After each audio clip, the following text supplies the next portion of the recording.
Bonjour et bienvenue au Café du matin avec John Plaça. Premier jour à la banque, mais je garde évidemment les distances sociales requises. Aujourd'hui, je me focalise sur la réalité des chiffres. Si tout n'était qu'une question d'interprétation et de prévision, la réalité nous a confirmé que la situation économique en Europe était bien plus grave que prévu. C'est la France, l'Espagne et l'Italie qui ont ouvert le bal hier. L'Espagne elle nous a tout d'abord appris que son PIB s'était contracté de moins 5,2% au premier trimestre en raison de la pandémie du nouveau coronavirus. La Banque d'Espagne tape désormais pour 2020 sur une chute sans précédent dans l'histoire récente avec un recul de 6,6% à 13,6% du PIB pour la quatrième économie de la zone euro. Pour l'Italie, on a appris une contraction de moins 4,8% au premier trimestre. Ensuite, on a appris que la croissance française au premier trimestre avait connu la baisse la plus forte dans son histoire de l'évaluation trimestrielle des PIB,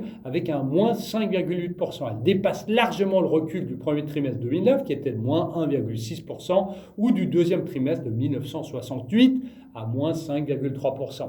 Après le recul de moins 0,1% au quatrième trimestre 2019, la croissance française enregistre donc une récession. Cette chute de l'activité, évidemment, est principalement liée à l'arrêt des activités non essentielles dans le contexte de la mise en place du confinement à partir de la mi-mars.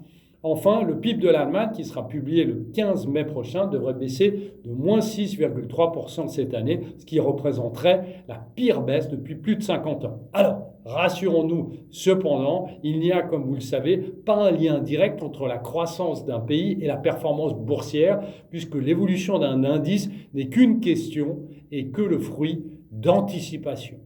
Merci beaucoup, restez chez vous et lisez mon morning.